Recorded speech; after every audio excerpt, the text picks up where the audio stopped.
আসসালামু আলাইকুম। কি অবস্থা সবার? আশা করছি সবাই ভালো আছো। সো অ্যাডমিশন যুদ্ধ মোটামুটি শুরু হয়ে গেছে। সো সবার একেবারে কমন যে প্রথম প্রশ্নটা থাকে যে ভাইয়া অ্যাডমিশন তো শুরু হয়েছে, আমি কোন বই ফলো করবো? ভাই আমার কি এসএসসির বইগুলো লাগবে? ভাই আমাকে এইচএসসির বইগুলো লাগবে? অর্থাৎ বিভিন্ন ধরনের প্রশ্ন থাকে। সো আমি এই কনফিউশনটা একেবারে এ টু জেড খুব ভালোভাবে তোমাকে একটু ভালোভাবে ক্লিয়ার করে দিব, তুমি একটু ভালোভাবে খেয়াল করো। সো আমাদের সবার যেহেতু আমরা ফার্স্ট টাইমার যারা আছে সবার প্রথম টার্গেট থাকবে কোথায় ভাই? প্রথম টার্গেট থাকবে ঢাকা বিশ্ববিদ্যালয়ে আমরা পরীক্ষা দিব এবং আমরা নিজের সর্বোচ্চ দিয়ে চেষ্টা করবো যাতে ঢাকা বিশ্ববিদ্যালয়ে আমার একটা সিট নিশ্চিত করা যায়। সো আমাকে কোন কোন বিষয় পরীক্ষা দিতে হবে ভাই? আমাকে পরীক্ষা দিতে হবে ইংরেজি, বাংলা, হিসাব বিজ্ঞান, ম্যানেজমেন্ট এবং মার্কেটিং এবং ফাইন্যান্স। যার যেটা এইচএসসিতে ছিল সেটার ভিত্তিতে সে কি করবে? সে ঢাকা ভার্সিটিতে পরীক্ষা দিবে। এখন ভাই ইংরেজির জন্য আমরা কোন বইটা ফলো করব? সো ইংরেজির জন্য অনেকে অনেক বই আপনাকে প্রেফার করবে। এখন আপনাকে বুঝতে হবে ভাইয়া একজনে একটা বই বলো, আপনি যদি 10 জনের কাছে মতামত চান 10 জন আপনাকে 10টা বই ফলো করতে বলবে, কিন্তু আপনি একজন ব্যক্তি 10টা বই কখনো ফলো করতে পারবেন না। এবং আপনি যদি সবার কথা শুনতে যান আপনি কখনো নিজেকে আগায় রাখতে পারবেন না। এবং আরেকটা কথা মাথায় রাখবেন, অ্যাডমিশনের প্রত্যেকটা বই প্রায় সেম, যা সামান্য পরিবর্তন করবে, কিন্তু পড়া সবগুলোই সেম। এখন আমি যদি আপনাকে প্রেফার করি, প্রথমত ইংরেজির জন্য আপনি যে বইগুলো ফলো করবেন, প্রথমত হচ্ছে English exam, English for competitive exam নামে আমাদের একটা বই আছে। কম্পিটিটিভ এক্সাম, কম্পিটিটিভ, এটা আপনি ফলো করতে পারেন। কম্পিটিটিভ এক্সাম একটা আমার কি আছে, আমাদের অ্যাডমিশনের জন্য একটা ইংরেজি বই আছে কম্পিটিটিভ এক্সাম, সেটা আপনি ফলো করতে পারেন। এর পাশাপাশি আমাদের আরেকটা বই দেখা যায়, সেটা হচ্ছে অ্যাড্রয়েড, অ্যাডমিশনের জন্য অ্যাড্রয়েড বইটা আপনি ফলো করতে পারেন। অ্যাড্রয়েড বইটা, এখন অনেকে বলতে পারে মাস্টার্স বইটা ফলো করা ভালো। এখন ভাই মাস্টার্স বইটা এটা মূলত জব রিলেটেড, অনেক পড়ালেখা, অনেক বিস্তারিত বিষয় আছে। সো আপনি যদি মনে করেন আমি মাস্টার্সটা ফলো করবো, আপনি ফলো করতে পারেন। বাট আপনি যে বইটা ফলো করবেন আপনি যে কোনো একটাকে আপনি ভালো মনে করে ফলো করতে পারেন। বাট আমার কথা হচ্ছে আপনি যেটা ফলো করবেন সেটাকে এ টু জেড 100 সমাধান করবেন। এটা 10% সমাধান করবেন, দেন আপনাকে আরেক বড় ভাই বলছে আরেকটা বই ফলো করার জন্য, ওই বইয়ের 10% সমাধান করার পরে ওই স্যার বলছে আরেক বই ফলো করার জন্য, সেটা 10% সমাধান করবেন।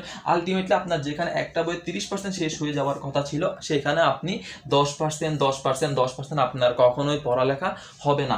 আই হোপ বুঝতে পারছি। তাহলে ইংরেজির জন্য কম্পিটিটিভ এক্সাম এবং অ্যাড্রয়েড বইটা ফলো করতে পারেন। এবং যদি মনে করেন আরও একটু বেশি প্রেশার নেবেন তাহলে আপনি মাস্টার্স বইটা ফলো করতে পারেন, গ্রামার বা রিটেন এ টু জেড এর জন্য। এর পাশাপাশি ভাই আমাদের আরেকটা বিষয় যেটা থাকে সেটা হচ্ছে ভাই ভোকেবুলারির জন্য কি ফলো করবো? ভাই ভোকেবের জন্য আপনি একেবারে এ টু জেড, সেটা হচ্ছে প্রিভিয়াস প্রশ্ন ভালো করে সমাধান করতে হবে। প্রিভিয়াস প্রশ্ন সমাধানের কোনো বিকল্প নাই, আপনি প্রিভিয়াস প্রশ্নগুলো সমাধান করবেন। এর পাশাপাশি আপনি কি করবেন? আপনি যে সাইফোর্স যে ভোকেবুলারিটা আছে সাইফোর্সটা একটু কি করবেন? সাইফোর্সটা একটু ফলো করবেন, সাইফোর্সটা পড়বেন। সাইফোর্সটা এ টু জেড অ্যাডমিশনের যতদিন পরীক্ষা শেষ হবে না, অ্যাডমিশন বলতে গুচ্ছ হচ্ছে একেবারে সর্বশেষ, গুচ্ছ পর্যন্ত যা আছে আপনি সাইফোর্সটা ভালোভাবে ফলো করবেন। এবং প্রিভিয়াস বিভিন্ন বিশ্ববিদ্যালয়ে যে ভোকেবুলারি প্রশ্নগুলো আমাদের আসছে আপনি সেগুলো ফলো করবেন। আই হোপ ইংরেজি ব্যাপারটা বুঝতে পারছি। দেন হচ্ছে বাংলার জন্য, ভাই বাংলার জন্য একটা কথা, সেটা হচ্ছে ভাই বাংলার জন্য অভিযাত্রীটা অনেক ভালো, অভিযাত্রীটা ফলো করবেন। অভিযাত্রীর বিকল্প নেই আশা করি। সো অভিযাত্রীটা এ টু জেড ভালোভাবে সমাধান করবেন। এবং অভিযাত্রীর আরেকটা বই যেটা আছে সেটা হচ্ছে এটিএম, মুখস্থ আইটেমের জন্য এটিএম বইটা আছে, এটিএমটা ভালো করে ফলো করবেন, তাহলে আশা করি আপনার হয়ে যাবে। এবং হিসাব বিজ্ঞানের জন্য ভাই একটাই বই, সেটা হচ্ছে ভাইয়া র্যাপসের বিকল্প নাই, র্যাপসটা ভালো করে শেষ করবেন, র্যাপস ভালো করে শেষ করবেন।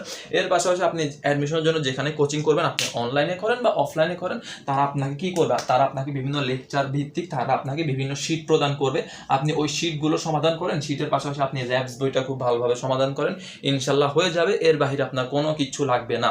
এরপর হচ্ছে ভাই ম্যানেজমেন্টের জন্য র্যাপস অর্থাৎ প্যারাগনের আন্ডারে যে বইগুলো আছে, অর্থাৎ ম্যানেজমেন্টের জন্য যে fundamental of management, fundamental of finance, fundamental of marketing, যে বইগুলো আছে সেগুলো ভালো করে পড়বেন। এগুলো পড়লে হয়ে যায় ফান্ডামেন্টাল অফ মার্কেটিং। আচ্ছা, মার্কেটিং অথবা ফান্ডামেন্টাল অফ ফাইন্যান্স যে বইগুলো আছে আপনি এই বইগুলো পড়লে হয়ে যাবে। তাহলে ম্যানেজমেন্টের জন্য ফান্ডামেন্টাল অফ ম্যানেজমেন্ট, অথবা আরেকটা বই আমি একটু যদি প্রেফার করি সেটা হচ্ছে বিজনেস মেসেঞ্জার নামে একটা বই আছে, ছোটোখাটো বই, খুব শর্ট বই, সেটা ফলো করতে পারেন। এরপরে মার্কেটিং এগুলোর জন্য fundamental of marketing, fundamental of finance, এগুলো পড়বেন। এর পাশাপাশি আপনাকে অবশ্যই যেখানে পড়বেন তারা আপনাকে বিভিন্ন শীট প্রদান করবে, তারা আপনাকে বিভিন্ন পিডিএফ প্রদান করবে। এইগুলো ভালো করে শেষ করেন, আপনার অ্যাডমিশন জার্নি খুব ভালো হবে। এখন আপনাকে আমি আবারও যেটা বলতেছি, ভাইয়া কারো কথা শুনে একবার এটা একবার ওইটা একবার সেটা যদি এভাবে পড়াশোনা করেন, আপনার অ্যাডমিশন আপনি সর্বোচ্চ সময় পাবেন ভাইয়া 4 মাস দেখবেন আপনার খুব ইজিলি, খুব চোখের পলকে চলে যাবে।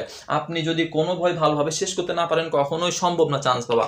এবং আজকে আমি একটা কথা এই ভিডিওতে বলে যাচ্ছি, অ্যাডমিশনে যেখানেই পরীক্ষা দেন না কেন, একটা বই যদি একেবারে ন্যূনতম যদি 10 বার শেষ করতে না পারেন, আপনার কোথাও চান্স পাওয়াটা সবচেয়ে বেশি কঠিন হয়ে যাবে। এই কথাটা মাথায় রাখেন।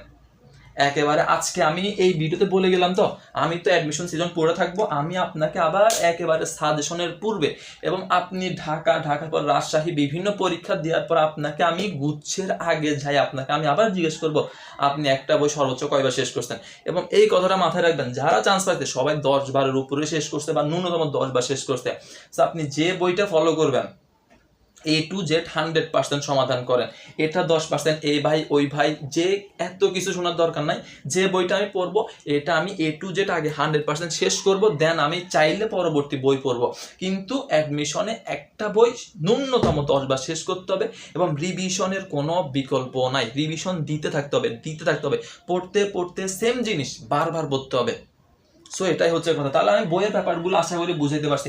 এইগুলো ভালো করে পড়েন, বিভিন্ন এক্সাম বেচ আসবে ওইগুলোতে ভালো করে এক্সাম দিবেন, ইনশাল্লাহ আপনার প্রস্তুতি হবে 100। সো ভাই আশা করি বুঝাইতে পারছি। সো ভালো থাকেন, সুস্থ থাকেন। যে বিষয়গুলো বলবো, যে গাইডলাইনগুলো দিয়ে যাব 100 ফলো করার চেষ্টা করবেন। বাকি সফলতা দেওয়ার মালিক হচ্ছে আল্লাহ। ওকে, আল্লাহ হাফেজ।